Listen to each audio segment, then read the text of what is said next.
I don't know if we can all become the type of person that jumps out of bed and doesn't need a snooze and ready to go and, "Oh, this is an amazing day." And that's okay. That's that's your personality. You get to enjoy evening instead of morning or whatever it might be.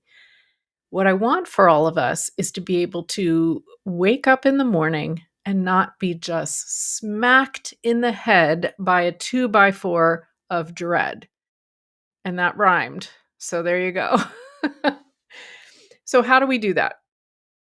This is really kind of the steps you go through with any transformative process in your self-image, in your self-belief, in your lifestyle. Number 1, decide. So, to a certain extent, it's easy and comfortable to wake up dreading the day and worrying about the day.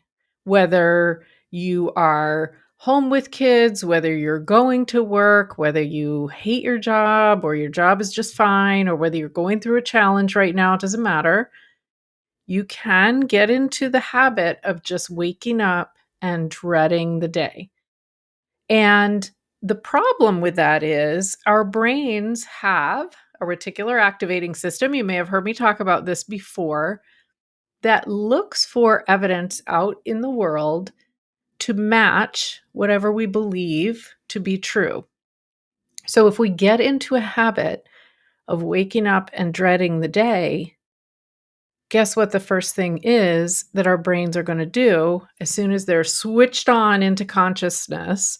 They're going to look for evidence of why we should dread the day. So immediately you call up your boss or your coworker that you're worried about dealing with, or some challenge that you or your kids are going through, or something you have to do that day that you really don't want to do. Your brain pulls it immediately, puts it on the front screen of what you're looking at because you are in the habit of believing that that's how your day starts. And this is probably not a conscious habit that you chose to create, right? We fall into these things sometimes. That's the habit I had fallen into. 10 years ago, the me that existed 10 years ago woke up in the morning dreading getting up and going about my day. And it wasn't depression or anxiety per se. It was just simple, ugh, here's all the things I am worried about. I don't want to get out of bed every day. Maybe a little less on the weekend, but every day. And I would lie there in bed as I was trying to get myself to get up, and I would mentally run through the things that were making me not want to get my day started. Now, typically, once I got started, I was okay. That's why I say, for me anyway, it wasn't related to depression or anxiety. It's something that it was a habit in the morning, really. It was a thinking habit. So, if that is what you're dealing with, you can change it and it will matter. And at the same time, just, we got to go through some steps. We got to do a little bit of work to change these habits. So, as I said, step 1 is making the decision. I want to wake up differently. We have to make the decision now. I want to wake up. How? How do you want to wake up? Do you want to look forward to the day? Do you want to have an easier time getting out of bed? Do you want to immediately think about gratitude or things you're happy about? Decide how you want to start the day. And this is really how you want to start the day mentally, but it will, of course, affect how you physically start the day. How are you getting up? What are you doing? And if you've never, by the way, read the book, The Miracle Morning by Hal Elrod, I'll put it on omgteachme.com/read. Really great tips in that book as far as habits you can start. We're going to keep it even a little simpler than that today. So, number 1, we've decided I want to start my day, let's say, looking forward to the day. I want to be able to wake up and I want to be able to look forward to the day. Okay. Second step, I want you to recognize what is it that's going on now, because I'm giving you some general descriptions of how your morning might feel when you're first waking up, but I want you to actually wake up, save this episode, wake up tomorrow, wake up the next day, come back and listen again and recognize what's going on. When you wake up, what is going through your head? Is it that immediately something comes into your head that you're worried about or not looking forward to? You know, an interaction with someone, a project you have to do, a challenge you're facing? Or is it more general, just, ugh, don't want to get up? You want to recognize what's going on in your head because you might be switching a little bit what we're going to do depending on what it is that your thinking habit. So, number one, decision. Number two, let's recognize what's going on now when you first wake up. Number three, let's try creating some new habits. Actually, I'm not even going to say try. Let's start creating some new habits. So, what I mean by that is when you open your eyes in the morning, I want you to work on being so grateful to have even opened your eyes that morning. And some days this is going to be easy, and some days it's not. The power of practicing this over and over and over is that consistency is how our brains learn. And even if it doesn't seem like it at first, even if this is really hard at first to change, you're going to look back in a month, 6 months, a year, and you're not going to believe how far you've come. So when you wake up, I want you to practice saying, today is a good day. Not is going to be a good day, not anything more specific. Today is a good day. Because quite frankly, if we take it down to the most basic level, and I think you would all agree with me, if you woke up today, that's a good thing because the alternative is not. So today is a good day. Now, how are you going to get yourself to do this when you first open your eyes? You are going to place reminders everywhere. So if you have a spouse, partner, whatever, tell them what you're doing. I want you to put a note of some sort on the nightstand right next to your bed.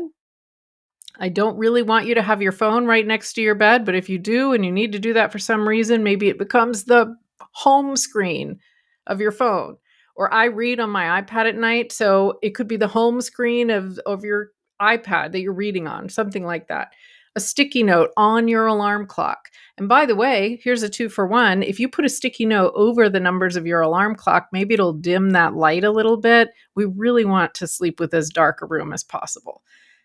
I also want a sticky note on your bathroom mirror or the door to your bathroom. What are you going to do immediately when you get up? Sticky note there. Today is a good day. Literally that simple. And that's where I want you to start. So we've decided we're going to change this. We've recognized what we're doing. That was 1 and 2. Now we are starting a new habit and we're keeping it very simple. So this is number 3. I want this very simplest habit to be the next thing that you try. Today is a good day. Today is a good day. Now, how do we make this even more powerful? You've got the visual reminders, and those are really important because sometimes we wake up really weird, right? And tomorrow morning when you wake up, you are not necessarily going to be thinking of me saying today is a good day. You're going to be thinking of a lot of other things because there's that thought habit going on. So it's really important to have this physical visual reminder and have more than one of them. Really, really, really important. And maybe get your partner to do this along with you if they're game for that. Today is a good day. Now, when we have an affirmation like this, sometimes our brains don't believe that affirmation, and that takes away a little bit the power of it. Because if you can say in your mind or out loud, even more powerful, but either way, today is a good day, you might not believe it, right? Maybe today is the day you have to go have a really tough discussion with your boss, or maybe today is the day you have to go to your kid's school to talk about something that is not going well, whatever it is. It's going to be sometimes challenging to wake up and say, today is a good day. and that's okay. So I want you to create for yourself a picture in your mind. And again, keep it simple because we're just waking up. We can't be overcomplicating. Where is it that you feel just so calm, peaceful, and happy? Is there a scene you can imagine? For me, it's sitting by a mountain lake, maybe on a deck overlooking the water and just being there. Maybe for you, it's the beach. Maybe for someone else, it's your garden, your yard. Maybe for someone else, it's spending time at dinner with your family, whatever. See if you can add a picture that you can think of first thing in the morning when you are saying and thinking today is a good day. Because even a little hint of that calm and peace and joy, happiness, glimmer that picture, that scene gives you is going to help. Now, I also read, and I'm pretty sure this came from Bob Proctor at some point. If not, it was Jim Rohn. I wasn't able to find it today, but I have read that another thing to do to help this sink in more, and I did do this for a while when I was really trying to turn things around with my morning attitude, is when I get out of bed, I would hold my arms up in the air like a V or like a Y in YMCA. And I would say, today is a good day. And I would do this quietly if my husband was still sleeping, or maybe out loud if he had already gotten up, whatever. And yes, you might feel silly. And yes, that's okay because nobody else is there seeing you do this. And the cool thing about holding your arms up in the air is that it's actually much harder to feel bad when your arms are up in the air. Try it. Put your arms up in the air unless you're driving right now or unless you're, in some other situation where you can't. It's harder to feel bad when your arms are up in the air. So put them up, make it your morning stretch. Stretch. Today is a good day. I'm stretching now as I'm saying this because it feels good. And I want you to just start with that thing for 3 weeks.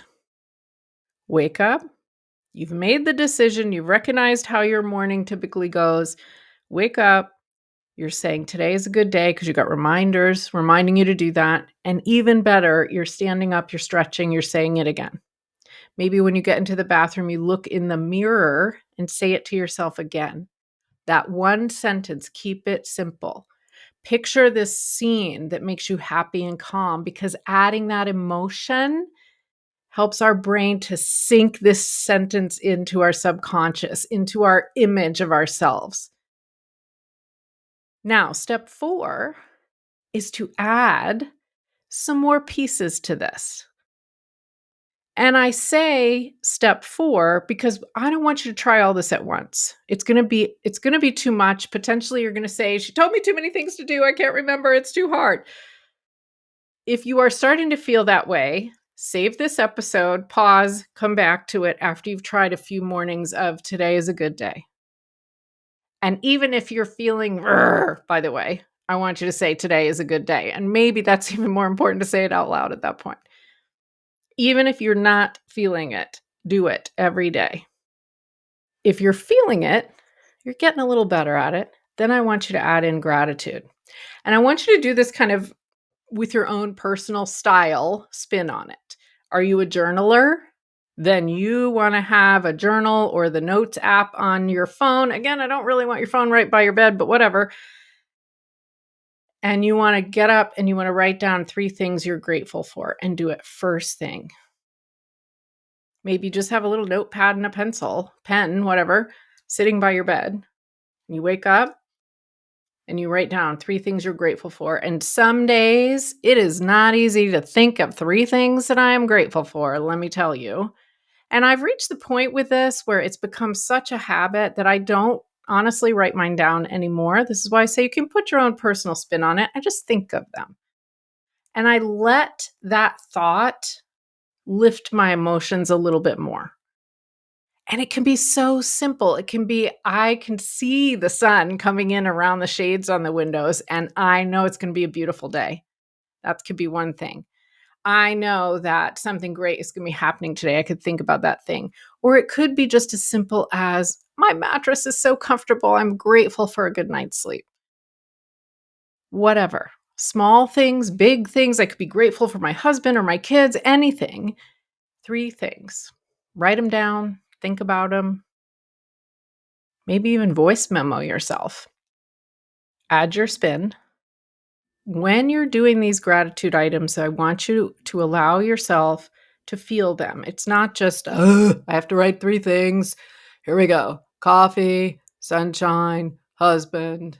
Okay, let me keep going. That's the old version of you, right? That's what the old version of you does. What we want to do, let's take that list: coffee, sunshine, husband.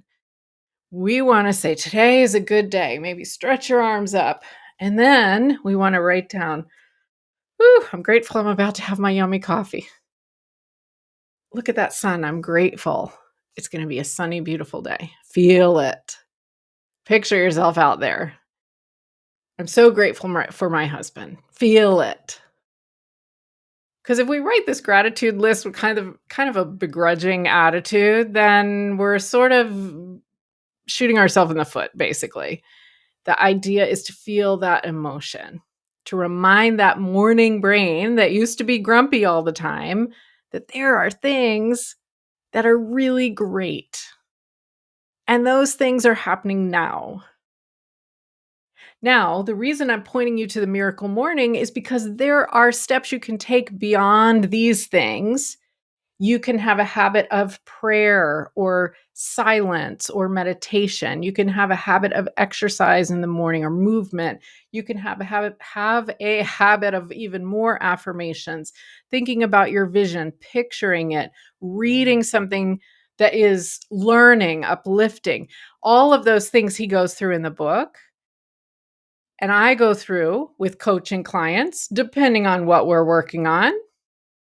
I want to start you with something simple, just for you to get a taste of how you can turn your mornings around. It really is this easy, and it just takes time to develop the habit. There's a book called The Slight Edge that talks about that little tweak that we make in something that happens all the time that changes the entire trajectory. If you start doing this every morning for 3 weeks, a month, 2 months, 3 months, 4 months, you will look back and it will just be so shocking, the mindset and the attitude you used to have when you woke up. Because that's how I feel. Some days I don't want to get up. I'm tired, right? Some days there's things in that day that I'm not excited for. And even with that being the case, my brain doesn't go into dread and, ugh, that is not my habit anymore. My brain goes to, wow, look at the sun. Or what's happening today that's good? What am I looking forward to? What am I grateful for? And I don't always stand up and stretch and say today is a good day, but I did that for a long time because that was the gateway, the opening for me to start changing the way that I mentally wake up. And I want this to help you as well.